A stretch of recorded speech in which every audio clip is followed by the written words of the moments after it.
120 शब्द प्रति मिनट का यह डिक्टेशन स्टार्ट होगा 5 सेकेंड बाद।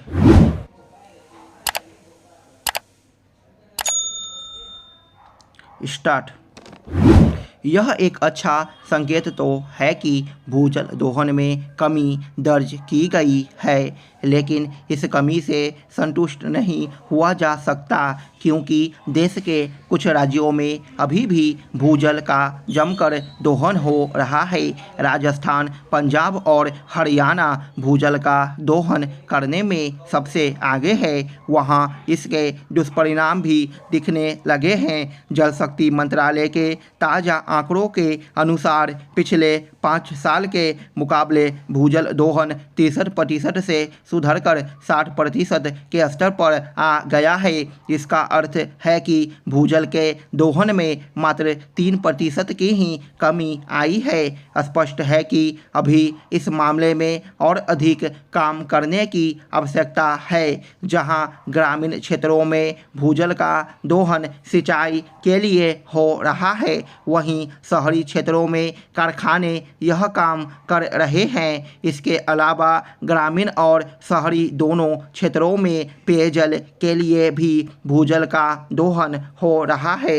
यह इसलिए हो रहा है क्योंकि सरकारें पाइपलाइनों के जरिए पीने का पानी उपलब्ध नहीं करा पाई है। यह ठीक है कि हर घर नल से जल योजना तेजी से आगे बढ़ रही है और देश के कई हिस्सों में पाइपलाइन के जरिए पानी पहुंचाया जाने लगा है, लेकिन कहीं कहीं पानी की गुणवत्ता संबंधी समस्याएं उत्पन्न हो रही है। इसका भी समाधान करना होगा। भूजल का दोहन प्रभावी रूप से कम करने के लिए जल के प्राकृतिक स्रोतों का संरक्षण आवश्यक है। यह एक तथ्य है कि समय के साथ जल के प्राकृतिक और परंपरागत स्रोतों में या तो कमी आई है या फिर उनका जल प्रदूषित हुआ है। हमारी अनेक नदियां प्रदूषित है, कहीं कहीं तो वे गंदा नाला बनकर रह गई है।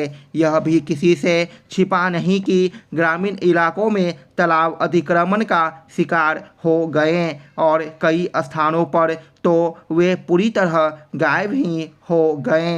यह स्थिति कुओं की भी है। यह तो भला हो कि मोदी सरकार ने तालाबों की सुध ली और अमृत सरोवर नामक योजना प्रारंभ की। इस योजना के तहत प्रत्येक राज्य के हर जिले में 75 तालाबों का निर्माण होना है। यह आवश्यक ही नहीं, अनिवार्य है कि राज्य सरकारें और ग्राम पंचायतें अमृत सरोवर योजना को सफल बनाने के लिए कमर कसे। जो नए तालाब बन रहे हैं उनकी देखभाल आवश्यक है, अन्यथा उनका भी वही हश्र होगा जो पुराने तालाबों का हुआ।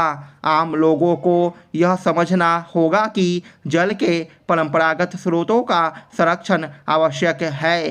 केंद्र सरकार की ओर से चलाई जा रही भूजल पुनर्भरण योजना के प्रति भी राज्य सरकारों और उनकी विभिन्न एजेंसियों को गंभीरता दिखानी होगी। वर्षा काल में बारिश का बहुत सारा पानी व्यर्थ हो जाता है।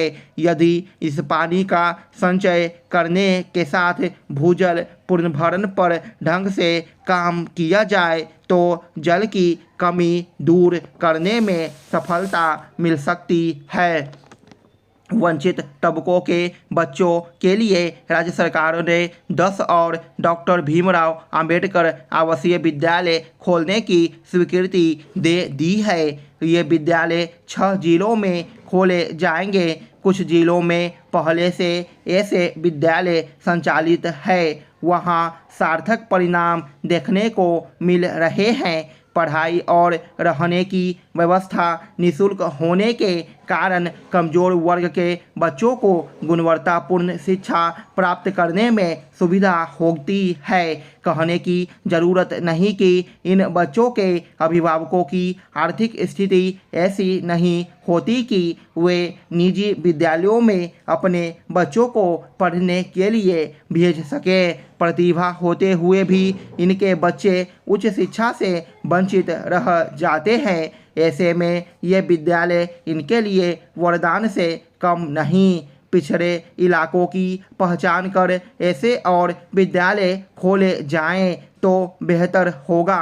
हालांकि कुछ जगहों से कभी कभी व्यवस्थागत खामियों की शिकायतें भी मिलती रहती है, जिन्हें दुरुस्त करने की ज़रूरत है। इन विद्यालय की देखरेख करने वाले अनुसूचित जाति एवं जनजाति कल्याण विभाग के अधिकारियों को इस पर लगातार नज़र बनाए रखनी चाहिए। हाल ही में एक कस्तूरबा गांधी आवासीय विद्यालय से शिकायत आई कि भोजन की व्यवस्था ठीक नहीं होने से छात्राएं परेशान हैं।